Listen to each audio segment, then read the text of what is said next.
Hi, my name is Gibson, and I'm the creator of the Personal Development School.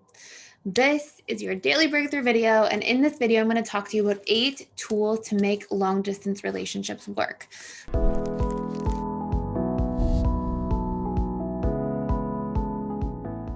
Before I dive in, we have opened our doors for a 7-day free trial to all of our courses inside of the Personal Development School. We literally have courses on boundaries, codependency and enmeshment, reprogramming your attachment style. Literally, we have 45 different courses on a variety of topics, setting and achieving goals at the subconscious level. It's all personal development for your subconscious mind. 7-day free trial is open right now. You can click the link in the description box below if you want to get access. Plus, I do 4 live webinars every single week with all of our students via Zoom. We have social events, community events, guided morning and evening routines on top of all the courses and all the workbooks that come with them. So check it out if you want a 7-day free trial. Okay, so first point here. That's really important. When it comes to making a long distance relationship work, you have to know your needs from an in-person relationship. And then you have to come up with creative strategies to get these needs met just by shifting the form. So for example, let's say you really value emotional connection in your romantic relationships. This means have that emotional component through doing FaceTime more often, through having dinner dates over Zoom and making the same food and opening the same bottle of wine and connecting that way. Have different strategies to help supplement for the things that you can't get in the same strategy through the same form in person. So if you know your needs too, you're going to know laughter is important to me, supportiveness is important to me, transparency, consistency, whatever it is, know what those things are, and then come up with other ways of getting those needs met. So much of relationships are about, at a subconscious level, does somebody meet my needs and vice versa? And when we can get clear and conscious ahead of time about what our needs actually are that we're trying to derive from our relationship, it's like we're hacking the process. And then when we can see that, even if there's a distance between ourselves and somebody else, if we're conscious about what our needs are, it's almost like that closes the gap that the distance would create. So if we take our average couple who's not aware of their needs and aren't conscious about them versus you take 2 people in a long distance relationship who do know their needs, who talk about their needs, who put them on the table, who brainstorm strategies to meet one another's needs, you're still going to more likely have a successful relationship over here. Of course, unless the distance lasts for 50 years or something like that, then that'll wear on anybody. But if it's long distance, but there's some kind of, couple year period or 5-year period even, or, where you may be able to be in the same space or the same similar location close to one another, knowing your needs will close almost any gap if you're really good at number 2, which is communicating about those needs as well. And really sharing these things, learning to put these things on the table. Yes, it can be vulnerable sometimes, but if you're able to say, these are my needs, this is what's important to me, and then if you're able to follow that up by painting a picture about what that need looks like, that is everything.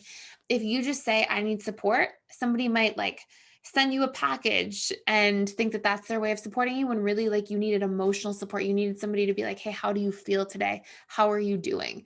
And so closing that gap by communicating with transparency and by being really clear, really specific, and painting the picture, communication really helps supply tool number 1.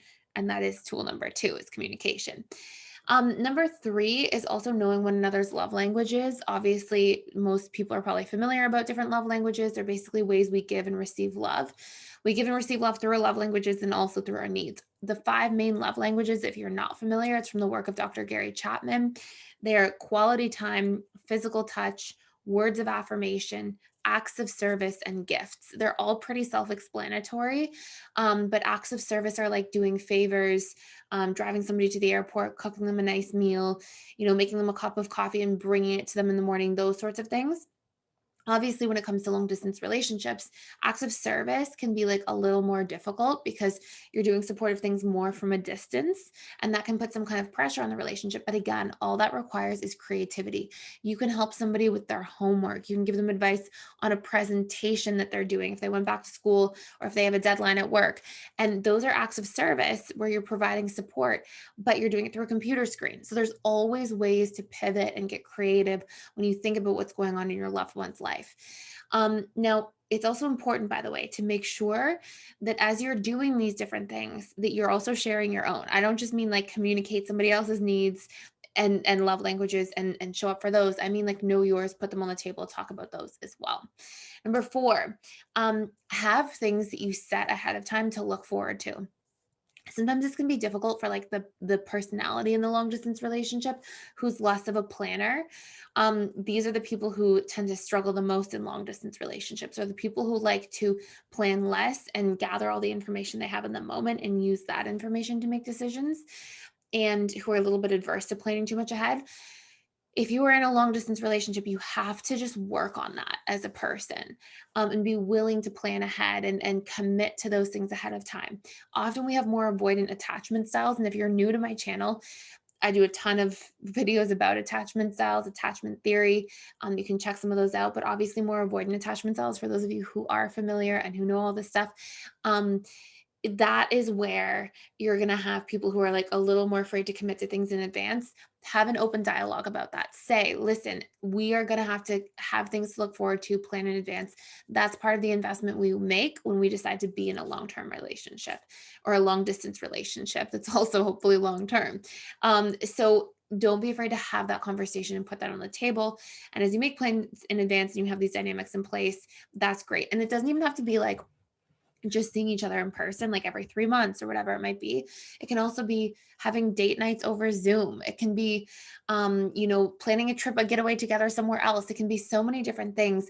Planning a phone call or a FaceTime, or like, a game that you play together over the phone, whatever it might be. Like, having these plans in advance so you have these like little milestones is really important for the thriving of the relationship itself. Number 5, be honest about your fears. Long distance relationships will push more buttons.